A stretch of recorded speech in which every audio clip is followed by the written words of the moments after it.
ఎవరికి ఇచ్చారు? ఎవరు అధ్యక్షుడు? ఎవరు ఇంకా కాలే కదా. సాయంత్రం ప్రకటిస్తారు. సాయంత్రం చెప్తారు నామినేషన్స్ తర్వాత. ఎవరు నామినేషన్ ఇస్తారో నామినేషన్స్ తర్వాత అధిష్టానం ఆలోచించి అప్పుడు అభ్యర్థిని ప్రకటిస్తారు. దాని తర్వాత రేపు సమావేశం పెడతారని చెప్పి ఇప్పుడు అన్ని ఫాల్తు మాటలు అంటారు. వాటిని ఎవరు సోషల్ మీడియా పెడుతున్నారు? నేను కూడా చూసినాను. అధ్యక్షుని కోసము, అధ్యక్షుని బాధ్యత కోసం ఎవరైనా అడగచ్చు. అడగడంలో ఎలాంటి తప్పు లేదు. వాళ్ళకు రావాలని కోరుకోవడంలో కూడా ఎలాంటి తప్పు లేదు. దాన్ని ఎవ్వరు తప్పు పట్టరు. ఎవరి వాళ్ళకి ఆలోచన రావాలని కోరుకోవడం తప్పేం లేదు. కానీ చివరికి ఏమవుతుంది? చివరకు అధిష్టానం నిర్ణయించిన వ్యక్తికి, అధిష్టానం ఆలోచించిన వ్యక్తికి, ఎందుకంటే అధిష్టానం అన్ని ఆలోచిస్తుంది దేని ద్వారా పార్టీకి లబ్ధి పొందది. అట్లా ఒక అభ్యర్థిని ప్రకటించిన మాత్రాన మిగతా వాళ్ళు డమ్మి, మిగతా వాళ్ళతో ఏం కాదు. కాబట్టి ఎవరితో ఏ పని అవుతుంది, ఎవరికి ఏ బాధ్యత తప్ప చెప్పాలనో అధిష్టానం నిర్ణయిస్తుంది. ఈ భారతీయ జనతా పార్టీ ఈ మధ్య కొత్తగా స్టార్ట్ అయింది. నాకు ఈ మధ్య కొత్తగా స్టార్ట్ అయింది. ఈ సోషల్ మీడియాలో ఉల్టా పోస్ట్ పెట్టి చూడు, లేకుంటే వేరే పార్టీలు చేస్తుంటారు అందరూ. చంద్రబాబు నాయుడు గారు లేకుంటే ఇంకో నాయకుడు చెప్తే అధ్యక్షుని పెట్టేటటువంటి పార్టీ భారతీయ జనతా పార్టీ కాదు. భారతీయ జనతా పార్టీ దేశంలో అధికారంలో పార్టీ, అనేక రాష్ట్రాల్లో అధికారంలో పార్టీ, ప్రపంచంలో అత్యధిక సభ్యత్వం ఉన్న పార్టీ భారతీయ జనతా పార్టీ. నమ్మిన సిద్ధాంతం కోసం పనిచేసే కట్టర్ కార్యకర్తల పార్టీ భారతీయ జనతా పార్టీ. కాబట్టి అధిష్టానం అన్ని చూస్తున్నది. ఎవరైతే పార్టీకి వ్యతిరేకంగా వ్యవహరిస్తారో ఎవరైనా ఇప్పుడు పెట్టలే సోషల్ మీడియా ద్వారా కానీ ఇతరత్ర వాళ్ళకున్న మీడియా సాధనాల ద్వారా కానీ పార్టీకి వ్యతిరేకంగా, పార్టీ అధిష్టానం నిర్ణయించిన అభ్యర్థికి వ్యతిరేకంగా ఎక్కడ ఏం చేసినా కూడా పార్టీ చాలా సీరియస్గా వ్యవహరిస్తుంది. బండి సంజయ్ ఉంటేనే పార్టీ, బండి సంజయ్ లేకుంటే పార్టీ లేదంటే మూర్ఖత్వం అవుతుంది. ఎవరు లేకుండా పార్టీ నడుస్తుంది.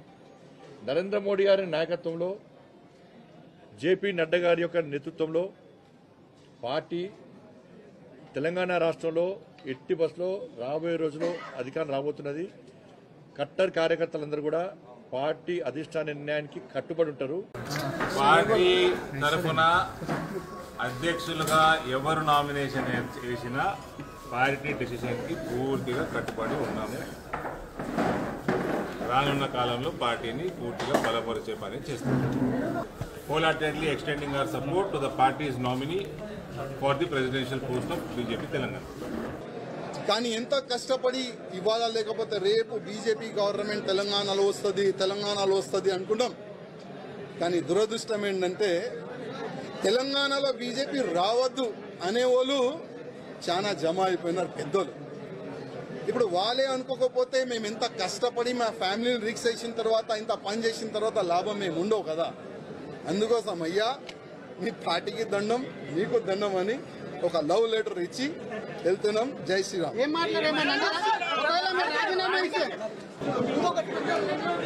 నామినేషన్ ఏనికి నేను వచ్చినాను. ఒక ముహూర్తం ఉంటుంది, ఒక మంచి సమయం ఉంటుంది. ఆ సమయం చూసిన తర్వాత నేను పార్టీ ఆఫీస్కి వచ్చినాను. ఫామ్ కూడా తీసుకున్నాను. ఈ ఫామ్ లో 10 మెంబర్స్ కౌన్సిలింగ్ మెంబర్ సైన్ కావాలి, సంతకం కావాలి.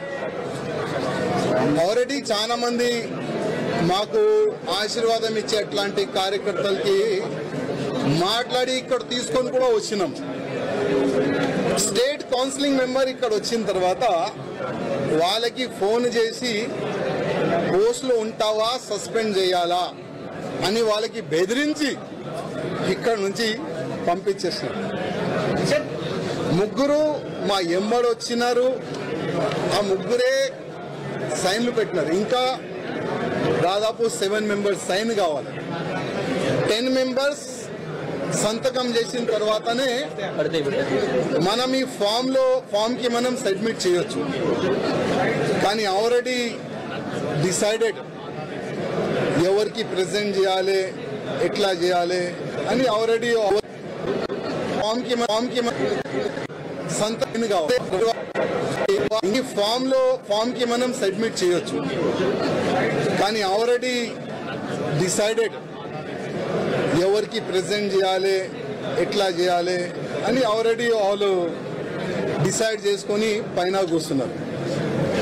కానీ ఇవాళ కిషన్ రెడ్డి గారికి, అదేవిధంగా కేంద్ర మంత్రి వచ్చిన మేడం గారికి లిఖిత రూపంలో ఒక లెటర్ నేను ఇస్తున్నాను. కిషన్ రెడ్డి గారికి ఒక మాట చెప్పి వస్తున్నా, కిషన్ రెడ్డి గారు మీ చేతి నుంచే ఇవాళ భారతీయ జనతా పార్టీలో నేను జాయిన్ అయినా, నేను నా రాజీనామా మీ చేతికి ఇస్తున్నా, ప్లీజ్ మీరు యాక్సెప్ట్ చేయండి అని కిషన్ రెడ్డి గారికి ఒక లెటర్ ఇచ్చి వచ్చిన, రిజైన్ లెటర్ పార్టీ. ఆ రిజైన్ లెటర్లో కింద ఒక మ్యాటర్ ఇది కూడా రాసిన, కిషన్ రెడ్డి గారు పార్టీకి నేను రాజీనామా ఇస్తున్నాను, మీరు మీ లెటర్లో స్పీకర్ గారు కూడా పంపించేసేయండి. రాజా సింగ్ ఇప్పుడు పార్టీ సింబల్ నుంచి గెలిచిండు, రాజా సింగ్ ఇప్పుడు బీజేపీ ఎమ్మెల్యే కాదు. పార్టీ ఎంత విస్తరిస్తే పార్టీ లీడర్షిప్ ఎంత విజిబిలిటీ ఉంటే, ఆ లీడర్కి ఫేస్ వాల్యూ కనుక గొప్పగా ఉంటే మనకు రేపు ఎన్నికల్లో చాలా ఈజీ ఉండే ఆస్కారం ఉంటుంది. అన్నిటికంటే నా స్వార్థం ఏంటంటే, ఇక్కడ నేను తెల్లారిపోతే ఇక మా అధ్యక్షుడు పొద్దున్నే మీరందరూ నాతో కలిసి ఉంటారు కాబట్టి చెప్తున్నా, ఇది మేడ్చల్ నియోజకవర్గం ఇది. నేను ఇక్కడనే ఉంటా. మనం దీపం కింద చీకటి కనబడుతుంది, అట్లా కనబడదు.